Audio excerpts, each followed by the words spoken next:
Hello friends, today I'm going to start with Unit 4 of Biology of NCERT और CBSE syllabus. Unit 4 is Biotechnology. ये बहुत ही important unit है because इसमें only 2 chapters हैं but still it has got very good weightage. तो इसमें जो 2 chapters हैं, first chapter is about principles and processes and the second one is about applications of biotechnology. तो मैं इसमें जो पहला पार्ट है principles and processes of biotechnology वो स्टार्ट करने जा रही हूँ. इस वीडियो में मैं आपको थोड़ा सा इंट्रोडक्शन, डेफिनेशन और थोड़ी सी हिस्ट्री बताऊंगी. तो सबसे पहले I think we should start with the history. तो बायोटेक्नोलॉजी जो है ये बहुत ही पुराना कॉन्सेप्ट है. जब से हमने दही जमाना या इडली डोसा बनाना, अल्कोहल बनाना इंसानों ने स्टार्ट किया है, तब से ही बायोटेक्नोलॉजी की एक तरह से शुरुआत हुई है. और अब तो इतना ज़्यादा एडवांसमेंट हो चुका है कि जो चीज़ें कुछ सालों पहले तक इम्पॉसिबल थी वो भी अब पॉसिबल हैं. For example test tube babies. तो बायोटेक्नोलॉजी बेसिकली इसमें एक जो मेन चीज़ होती है वो होता है फॉर्मेशन ऑफ आर डीएनए. जिसमें आर छोटा है और डीएनए जो है वो एज यूजुअल हम लिखते हैं. आर का मतलब है recombinant. R DNA means recombinant DNA. तो बायोटेक्नोलॉजी में बेसिकली सब कुछ इसके इर्द गिर्द ही घूमता है. Formation of R DNA. अब नाम से ही पता चलता है कि रिकॉम्बिनेंट मतलब कुछ नया कॉम्बिनेशन बनाकर हम यहाँ पर डीएनए को कुछ नया रूप देते हैं. Now I would like to tell you some more terms. Genetic engineering,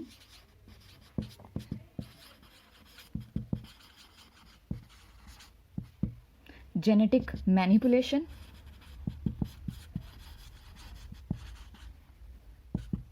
DNA manipulation,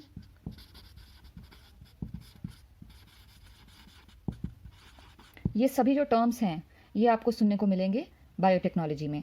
rDNA formation ये मैं पहले बता चुकी हूँ. तो ये सभी टर्म्स जो हैं they almost mean one and the same. Okay, genetic engineering, manipulation या फिर डीएनए मैनिपुलेशन या आरडीएनए फॉर्मेशन. नाउ थोड़ा सा और मैं हिस्ट्री का आपको बताती हूँ इन्फॉर्मेशन. डब्ल्यू आर्बर साइंटिस्ट का नाम है. इन्होंने पोस्टुलेट किया, एक अपनी थियोरी दी कि थियोरी को इन्होंने प्रपोज किया कि बैक्टीरिया जो हैं, बैक्टीरिया मस्ट बी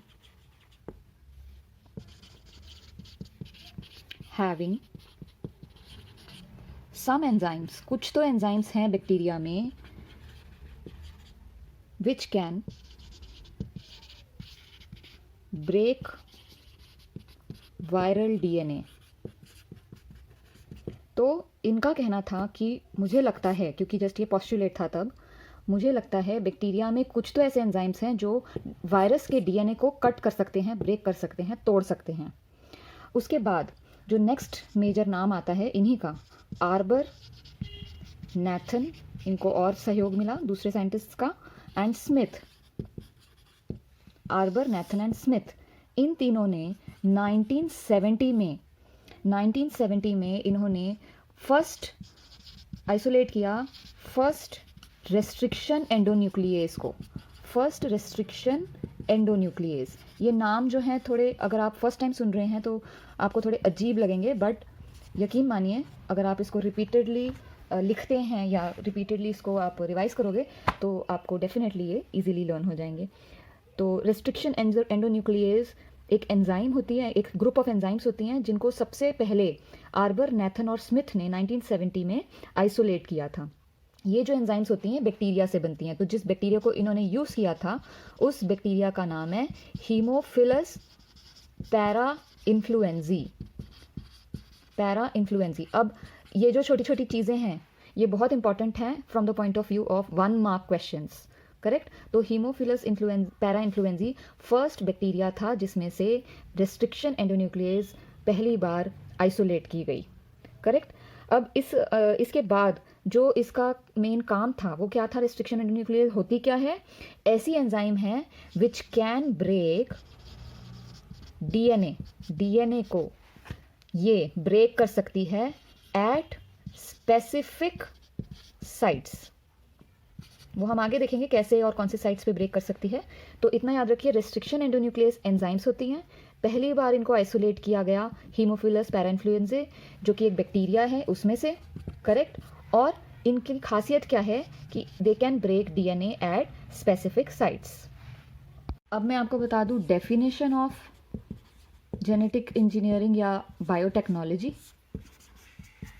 तो ऐसे तो हम काफ़ी सारे डेफिनेशंस देख सकते हैं, लेकिन जो सबसे ज़्यादा एक्सेप्टेबल डेफिनेशन है वो है European federation of biotechnology, EFB, European federation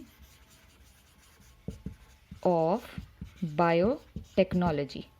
तो इन्होंने जो डेफिनेशन दी है ये सबसे ज़्यादा एक्सेप्टेबल डेफिनेशन है। और ये डेफिनेशन क्या कहती है?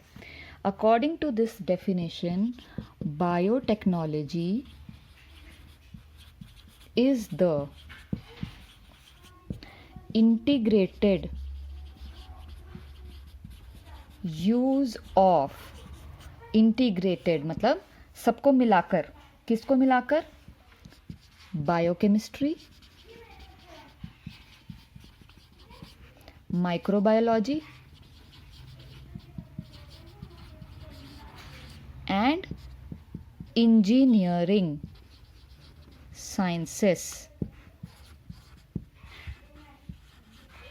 ठीक है, तो इनके according biotechnology is the integrated, मतलब इन तीनों का यहाँ पे मिक्सचर या मेल होता है, biochemistry, microbiology and engineering sciences. ये सभी सब्जेक्ट्स को मिलाकर बनता है बायोटेक्नोलॉजी। आगे सुनो, biotechnology is the integrated use of biochemistry, microbiology and engineering sciences in order to, इसका पर्पस क्या है? In order to achieve technological application। अब एप्लीकेशन का मतलब क्या हुआ? अप्लाई करना, यूज़ करना। तो टेक्नोलॉजी को यूज़ कर सके हम, ठीक है, of the capabilities of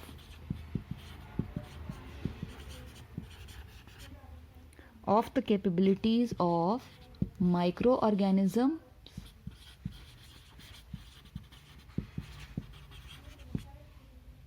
cultured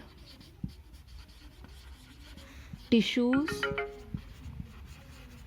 cells and parts thereof। Okay, यहाँ डेफिनेशन होती है एंड। तो अब ध्यान से सुनो, मैंने पहले क्या कहा था? Biotechnology is integrated use of these 3 subjects. Why? In order to achieve, क्या अचीव करना है? Application of this technology, of the capabilities, या जो भी माइक्रो ऑर्गेनिजम्स, कल्चर टिश्यूज़ या सेल्स या उनके parts, anything can be used, ठीक है, for application in for human use. मतलब हमारे लिए किसी भी यूज़फुल प्रोडक्ट को तैयार करना by using any kind of micro organism या टिश्यूज़ या सेल्स या उनके parts, DNA, RNA, anything, okay, इसको यूज़ करके, या कह लीजिए लिविंग के जीन्स को यूज़ करके, लिविंग का डीएनए यूज़ करके कुछ भी ऐसा प्रोडक्ट तैयार करना जो हमारे लिए वेलफेयर वाला साबित हो, by using technology is called biotechnology. I hope I am clear enough. Next videos में हम आगे के टॉपिक्स करेंगे। Till then, goodbye and take care.